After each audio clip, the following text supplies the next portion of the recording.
Tila natulala si Vince nang makita siya. Dahan-dahang yumuko si Leslie, kaya hindi niya alam kung nandun pa ba si Vince o wala na. Bigla niyang naramdaman ang pamumula ng kanyang mga mata at hindi na malayan ang pagtulo ng kanyang luha. Gusto niyang sugurin si Vince at tanungin ang mga bagay na gusto niyang itanong para malaman niya ang kasagutan. Kung bakit ganun na lang ang pagkamuhi nito sa kanya. Pero alam ni Leslie na imposible iyon. Naroroon si Leslie upang kalimutan ang lahat. Ngunit sa pagkakataong ito ay kailangan niyang umalis dahil hindi niya muling kakayanin kung iinsultuhin na naman siya ni Vince. Ayaw niyang patuloy na masira ang kanyang dignidad at tiwala sa sarili. Kaya nagpasya siyang tumakbo. Tumakbo siya para makalayo kay Vince. Lumingon siya sa likod at nakita niyang sinusundan siya nito. Nakita ni Leslie na nagmamadali si Vince pababa ng hagdan. Sinubukan ni Rodney na lapitan si Vince nang makita niya ito, ngunit hindi siya pinansin ni Vince. Lalong nakaramdam ng takot si Leslie, kaya sinubukan niyang tumakbo ng mas mabilis. Habang tumatakbo siya, ay bumangga siya sa isang matipunong dibdib. "Derek?" Humihikbing sabi ni Leslie. "Oh my God, what happened, Leslie? Are you okay?" Nag-aalalang tanong ni Derek. "Please, ilayo mo ako dito. Please." Pakiusap ni Leslie. "Come with me," sabi ni Derek at hinila siya papasok ng kotse. Sa wakas ay gumaan ang pakiramdam niya. Ano kaya ang gagawin ni Vince sa kanya kung naabutan siya nito? Sasaktan na naman ba siya? Iinsultuhin? Hindi na siya makakapayag na gawin itong muli sa kanya ni Vince. She had enough of that. Enough of him. Ipinarada ni Derek ang kanyang sasakyan sa isang park at isinuot ang jacket kay Leslie dahil nanginginig ito sa lamig at takot. Pagkatapos ay sinundan niya si Leslie sa isang bench. Sabihin mo sa akin ang lahat," matigas na sabi ni Derek. "Si Sheila, kailangan ko munang ipaalam sa kanya na umalis na ako," hinihingal niyang sabi kay Derek. "Call her, then talk to me. I'm not letting you go unless you tell me everything," seryosong sabi ni Derek. Nag-text si Leslie kay Sheila at sinabing umuwi na siya dahil biglang sumakit ang kanyang ulo. Nabanggit niya rin na inihatid siya ni Derek para hindi na ito mag-alala pa sa kanya. At pagkatapos ay hinarap niya si Derek at sinabi niya ang lahat. "Bakit ngayon mo lang sinabi ang lahat sa akin? Akala ko ba kaibigan mo ko?" Galit na sabi ni Derek. "Anong sasabihin ko sa'yo?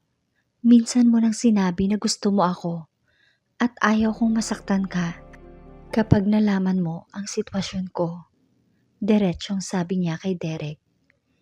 "Walang nakakaalam na kasal ka? And you are getting divorced in a few months?" Hindi makapaniwalang tanong ni Derek. "Oo," halos pabulong na sagot ni Leslie habang nakatungo. "How come he could not see you? Your beauty. How can someone lose you after he get you for himself? Is he blind? How can someone be so stupid?" Hindi pa rin makapaniwalang tanong ni Derek. Naramdaman ni Leslie ang muling pag-agos ng luha sa kanyang mga mata. "Listen to me, Leslie. No matter what happened to your life, nandito lang ako para sa'yo. At wala akong pakialam kung kasal ka na sa iba.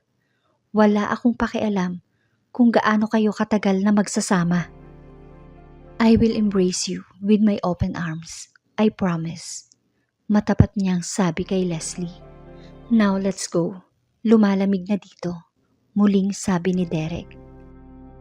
Wala nang sinabi pa si Leslie. Yumakap na lang siya ng mahigpit kay Derek at pagkatapos ay pumasok na sa loob ng sasakyan.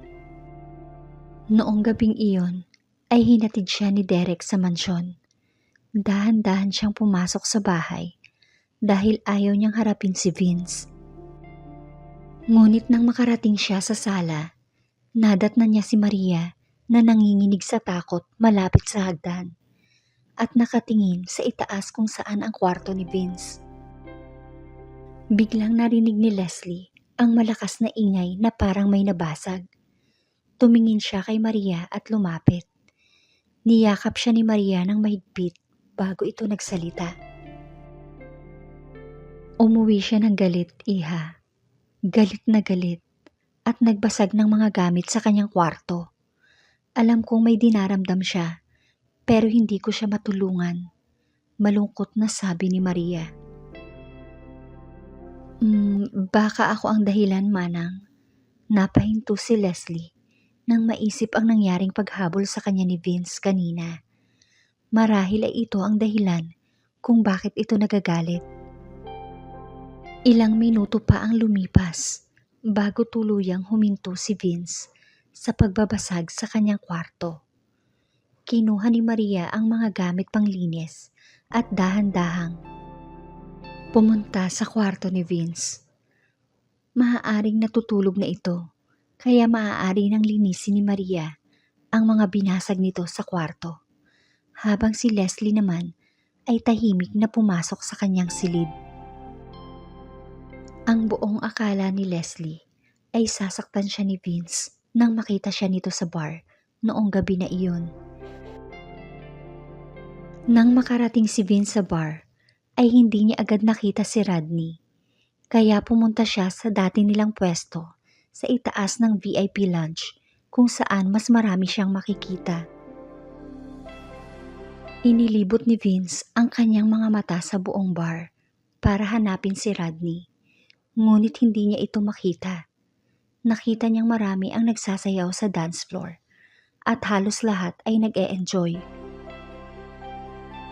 Habang nakatingin siya sa karamihan, ay hindi sinasadyang mahagip ng kanyang mga mata ang taong hindi niya inaasahang makita ng gabing iyon.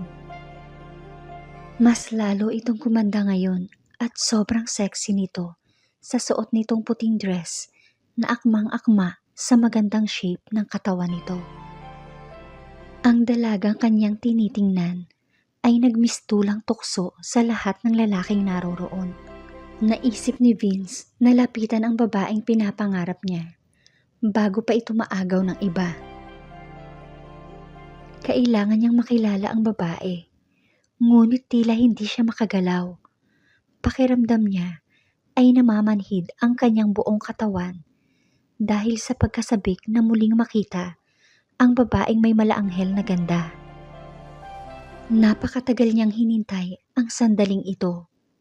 Hindi nagtagal at dumapo ang mga mata ng babae sa kanya. Sandali niyang nakalimutan ang paghinga. Lumipas ang ilang minuto at patuloy silang nagtitigan. Napansin ni Vince na tila may takot sa mga mata ng babae nang makita siya. At hindi niya inaasahan ang pagtakbo nito sa kabilang direksyon na para bang takot na takot. Hindi maintindihan ni Vince kung ano ang nangyayari, ngunit kailangan niya itong maabutan dahil hindi niya kakayanin na mawala itong muli. Ilang buwan na lang at matatapos na ang bisa ng kasal nila ni Leslie at magiging malaya na siyang makasama ang babaeng gusto niya. Bakit siya tumakbo? Sinimulang habulin ni Vince ang babae. Ayaw niyang makatakas ito sa pagkakataong ito. Nakita ni Vince na muli itong lumingon sa kanya habang tumatakbo. Hinawi ni Vince ang mga tao para makadaan siya at pagkatapos ay napansin niyang mas binilisan nito ang pagtakbo. Tumakbo ito palabas na may kahawak kamay na lalaki. Nadurog ang puso niya nang makita niyang sumakay ito sa kotse kasama ang lalaki at mabilis na umalis. Napasubsob siya sa kanyang tuhod at tila nawala ng pag-asa. Maya-maya ay kinuha niya ang kotse at pinaharurot ito pauwi ng bahay. Galit na galit siyang pumasok ng bahay. Halos madurog ang puso niya dahil sa kanyang nakita. Hindi niya matanggap na ang babaeng pangarap niya ay pag-aari na ng iba. Sa pagdaan ng mga araw, ay nasanay na si Leslie sa idea at kapabayaan ng kanyang asawa sa kanya. Not to mention the fact na ayaw niya na itong maalala pa. Naisip niya na pag natapos na ang lahat, ay mayroon siyang ipagmamalaki at integridad.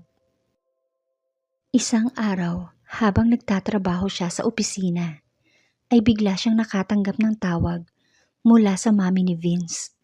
Hindi ito regular na tumatawag sa kanya, kaya nakaramdam si Leslie ng konting kaba sa kanyang dibdib. Leslie, iha, can you please come to the hospital? Masama ang pakiramdam ng daddy mo at hindi ko alam kung ano ang gagawin. Sabi ng mami ni Vince habang umiiyak sa kabilang linya. Mom, please calm down. I am coming as early as it's possible for me. Please calm down. I'll be there soon. Sabi ni Leslie habang isinasara ang desktop sa harap niya. Please, iha. Kailangan ka namin dito. Mabilis na kinuha ni Leslie ang address at agad na nagtungo sa ospital. Pagkarating ni Leslie sa ospital, ay agad siyang pumunta sa kwarto kung saan naroroon ang mga magulang ni Vince. Pagkapasok niya ng kwarto, ay nakita niyang nakahiga sa kama ang daddy ni Vince habang nakahawak sa kamay nito ang asawa. Salamat sa Diyos at nandito ka, iha. Pagkasabi noon ay mahigpit na niyakap si Leslie. Kamusta na po ang kalagayan ni daddy? Ano po ang sabi ng doktor? Nag-aalalang tanong ni Leslie. Stable na siya ngayon, matapos siyang maturukan. Kapag nagising na siya, ay maaari na natin siyang iuwi. Maluha-luhang sabi ng mami ni Vince. Umupo si Leslie sa tabi ng mami ni Vince at, Ma'am, sa tingin ko po panahon na para malaman ni Vince kung ano ang kalagayan ni Daddy. It's his choice, anak, ang hindi sabihin kay Vince ang tungkol sa kalusugan niya. Bulong nito habang nakatingin sa mukha ng asawang may sakit. Pero bakit, ma? Nagtatakang tanong ni Leslie. Sa tingin niya ay nararapat nang malaman ni Vince ang tungkol sa aktwal na kalagayan ng daddy nito. Kahit kailan ay hindi gusto ni Fredo na mag-alala si Vince sa kanyang kalusugan. He always wanted the best for his son. He didn't want to worry Vince or even distract him. Vince is quite protective to his family. The second reason is he wanted Vince to give full attention to you, to your marriage. Vince was never ready to settle on one woman. So, you and your marriage need full of his attention. Gusto ni Fredo na makita kayong masaya bago siya umalis. Ngunit lubos akong nag-aalala. Araw-araw ay lalong lumalala ang sakit ng daddy niyo. So I think you are right. We should tell Vince about his sickness. Kakausapin ko si Fredo kapag nagising siya. Malungkot nitong sabi habang nakatitig sa mukha ng asawa.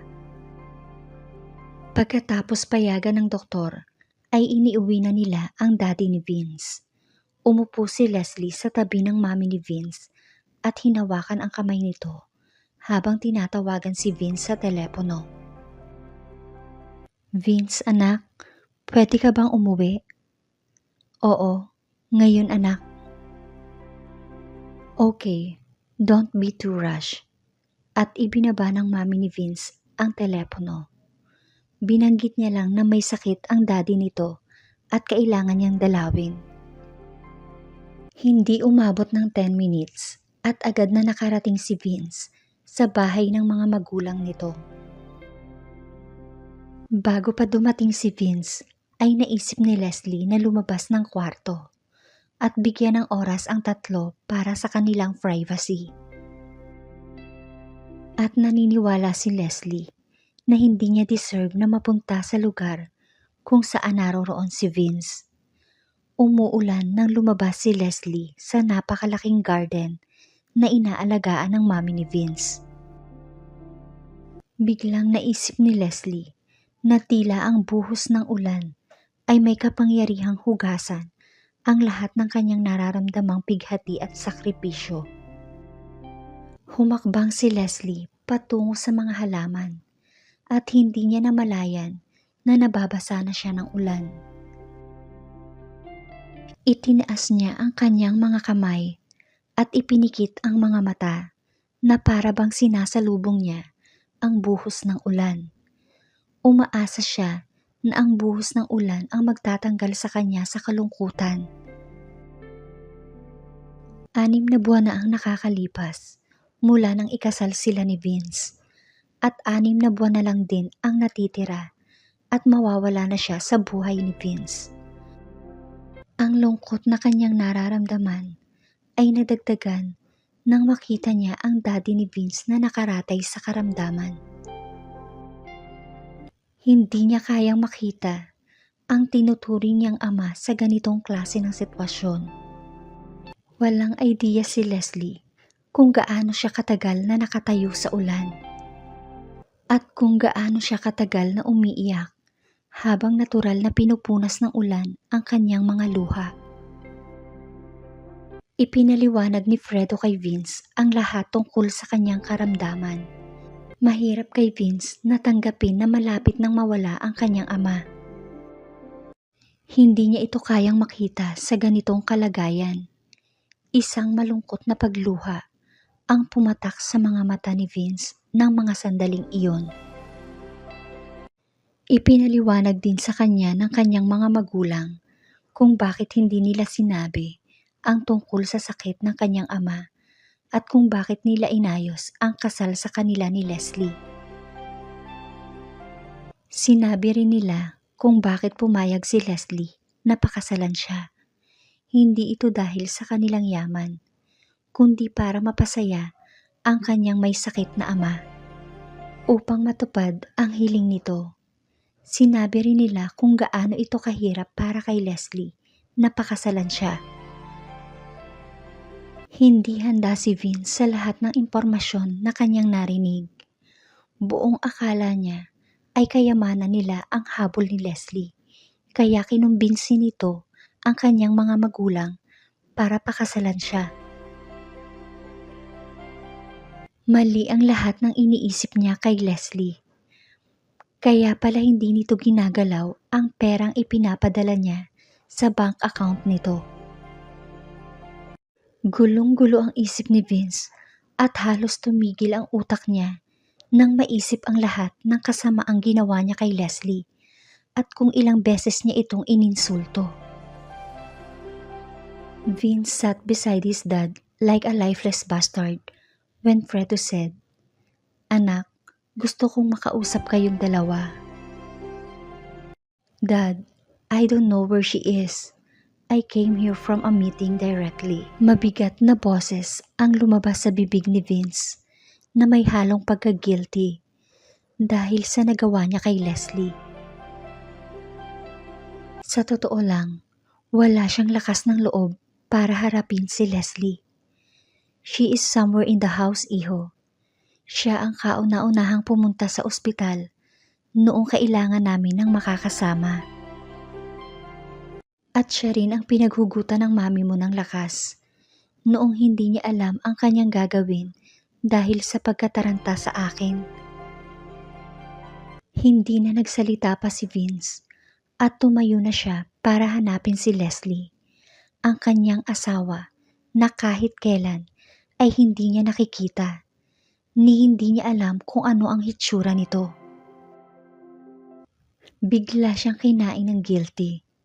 Habang hinahabol niya ang babaeng malaanghel ang mukha sa bar, ay wala siyang kamalay-malay na merong tunay na anghel ang tumulong at nagbigay ng respeto sa kanyang mga magulang na dapat ay siya ang gumagawa.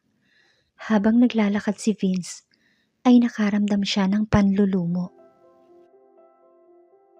Lahat ng ginawa niya kay Leslie ay bumalik sa kanyang alaala at naisip niya kung gaano ito kabuti sa kanyang mga magulang. Lubos na pinagsisisihan ni Vince ang nagawa niya kay Leslie. Ang babaeng may malaanghel na mukha na nakita niya sa bar ay ang kanyang unang pag-ibig, kung saan siya na love at first sight ng unang beses na nakita niya ito. Ngunit ang babaeng pinakasalan niya ay isang tunay na anghel. Dahil sa mga ginawa nitong sakripisyo, mapasaya lang ang kanyang mga magulang. Lalong nadagdagan ang guilt sa kanyang kalooban. Ano ang ginawa niya? These unsettling feelings in his heart. Nang tumayo si Vince, ay determinado siyang ilibing ang kanyang nararamdaman para sa kanyang unang pag-ibig na natagpuan niya sa bar. Hinanap ni Vince si Leslie sa loob ng bahay. Itinuro sa kanya ng kasambahay kung saan naroroon si Leslie. Hindi ito matawagan ni Vince dahil wala siyang number nito.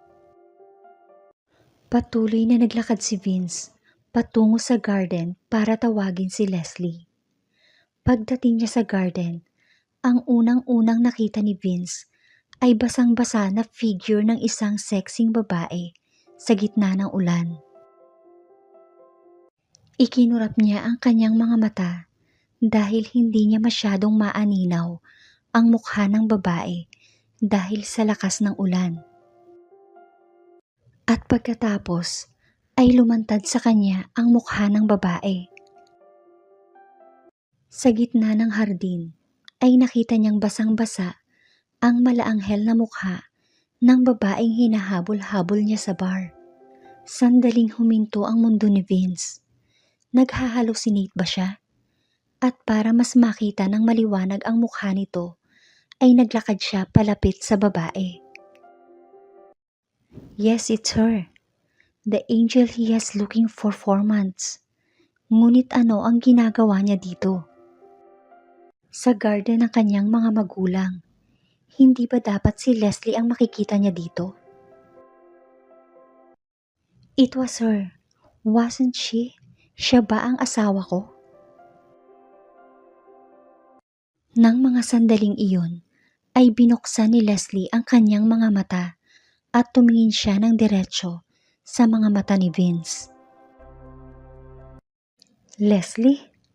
Tinawag ni Vince ang pangalan nito para masiguro kung ito nga ba si Leslie.